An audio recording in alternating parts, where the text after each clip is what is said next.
Katie Pavlich from townhall.com. I'm here with Representative Ann Buerkle from New York. And she was at the Eric Holder hearing last week when he testified for what he calls the sixth time in front of Congress over the Fast and Furious operation. If you're a follower of Town Hall, you've been covering the story pretty closely. And the Congresswoman had some pretty hard questions for the Attorney General that he didn't seem to like too much. You didn't get a chance to respond when he said that the question you asked him about how many Border Patrol agents had to die before he took responsibility for the program. You didn't get a chance to respond. How would you respond to him now? Well, he is the head of the Department of Justice. He needs to take ownership and responsibility for what happened. Whether he knew about the program or he didn't, he is in charge there. And his lack of willingness to take responsibility, I think, is what is of concern to most Americans. His arrogance, his lack of accountability, it's just not good. So we're here at CPAC. Obviously, Mitt Romney just spoke on stage. GOP race is heating up. How do you see this moving forward? I know that the Justice Department is stonewalling you guys to the maximum degree. If we get a new president, what would Congress like to see? I know that you guys have been working really hard and wouldn't want this investigation to fall to the wayside. What do you expect GOP candidates to start talking about more? I know we haven't heard about it a lot on the campaign trail. Well, I think, first of all, before the election, I think what you're going to see, and our chairman, Mr. Issa, has talked about holding the Department of Justice, holding the Attorney General in contempt of Congress because of his failure to disclose and provide us with all the requested documents. So I think you're going to see that first. I think the hearings will not end, and we will not let down. Now, in 2012, when we're successful, and in 2013, I think you're going to see whoever comes in. Obviously, the Attorney General will be, they'll appoint a new Attorney General. But I think there will still be the whole issue of accountability. He needs to be accountable for what happened. An American lost his life, and hundreds of innocent Mexican people are losing their lives as well. So we've been hearing a lot about responsibility and accountability for this program.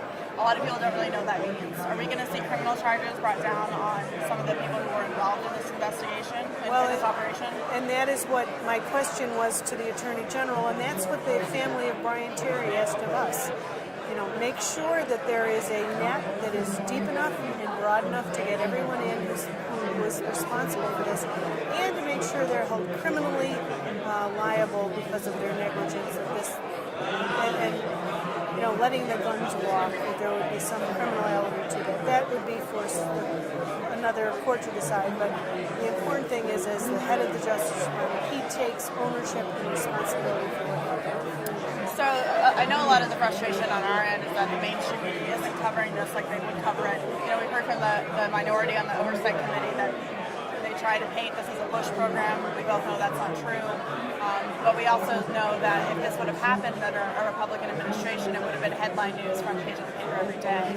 Why do you think that is? Why do you think that it just hasn't been getting coverage? I think your listeners and the folks who pay attention understand the media bias that goes on, and the lack of not even it's really a fairness issue. I mean, you certainly don't want them to be unfair, but to provide all the information about an issue. We don't see that. We don't see that on a regular basis. It's just unfortunate, and the American people have to rely on sites like yourself to really be informed and to understand the other side and the bigger issues that are involved. And that's just the media. That's what we're up against. We know that. Unfortunately, we've found ways around the mainstream media. Right, which is a good thing. That's why Town Hall is here. But wrapping up real quick with a question of, throughout the summer we've had multiple hearings. Investigations are going for over a year now. And we still don't know the motive of why. Now, the minority in the Oversight Committee continually brings up gun control. We heard Eric Holder last week for the first time mention the Clinton assault rifle ban being brought back during a hearing as the course of this, but he adamantly denies that this program was put in place for gun control measures.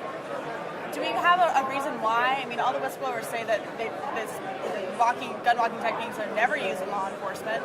I think a lot of our readers just don't really understand what the purpose was, and it's looking more and more like it was for a policy push.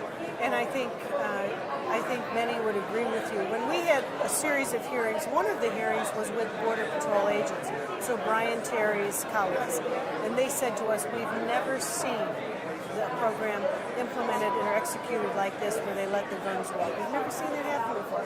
So immediately red flags go up. And so many of my constituents, and I've been so impressed at how many people have followed this issue and are so concerned about this issue, see this as a backdoor attempt to affect their Second Amendment rights. And so many things this administration has done, they can't accomplish legislatively, so they go through the back door with regulations and other not very trustworthy approaches. So Pattern of behavior. Pattern of behavior. That's Right. absolutely Well, right. thank you so much for your time today. Thank We'll you so surely be much. watching as the developments happen. Good Thank you to so be here. much. Thank you so much.